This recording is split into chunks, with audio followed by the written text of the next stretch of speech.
వచ్చినప్పుడు ఒక్క రూపాయి కూడా రాలే. ఎవరు దిగగానే వాళ్ళే భయపడిపోయినాయి. ఈసారి అన్ని చేసాంలేమా డైరెక్ట్.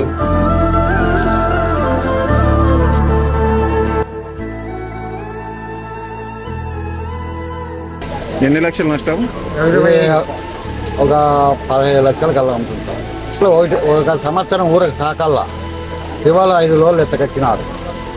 ఒక శివ వచ్చి 100 రూపాయలు, మొత్తం అంతా 10 లక్షలు పెట్టుబడి అయింది.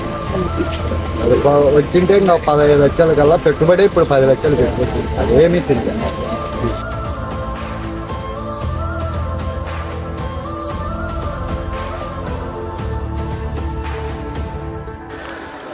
ఆర్డీఓ కూడా చెప్పినాము, సాయంత్రం కల్లా మీకు కరెంటు నీళ్ళు పెరిగిపోతుంది.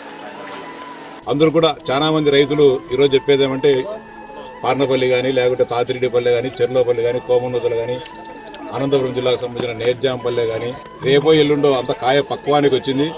రేపో ఎల్లుండో వ్యాపారస్తులందరూ కూడా ధర మాట్లాడుకొని పోవడం జరిగింది.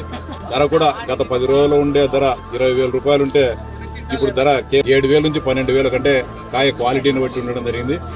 ఈ వడగళ్ళు భారీ గాలులతో మొత్తం సర్వనాశనం కావడం జరిగింది. ఇప్పుడు మనం అంతా చూస్తే ఇది ఆగుతోట ఉంది. ఆగుతోట దాదాపు ఎకరాకు 4-5 లక్షల రూపాయలు పెట్టుబడి పెట్టడం జరిగింది. బాధను, ఈ నష్టాన్ని మానవమాతులు తీర్చలేనిది.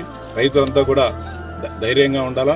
ఒక్కొక్కసారి వచ్చినప్పుడు కొంత మనం కుంగిపోయే పరిస్థితుంది. ఇప్పుడు ఆర్డీఓ గారు కానీ, అదేవిధంగా లింగాల మండలానికి సంబంధించిన స్పెషల్ ఆఫీసర్ కానీ, తహసీల్దార్ కానీ, వీళ్ళంతా కూడా ఈ 1-2 రోజులు పూర్తి పర్యవేక్షణ చేసి పార్టీలకు, కులాలకు, మతాలకు అతీతంగా రైతు అంటే రైతే, ప్రతి ఒక్కరు కూడా నష్టపోయిన ప్రతి ఒక్క చెట్టును కూడా ఎన్యూమరేట్ చేసి ప్రభుత్వ నిబంధనల ప్రకారము ఎంత నష్టపరిహారము ఇస్తారో వాటిని కూడా ఇవ్వడం జరుగుతుంది.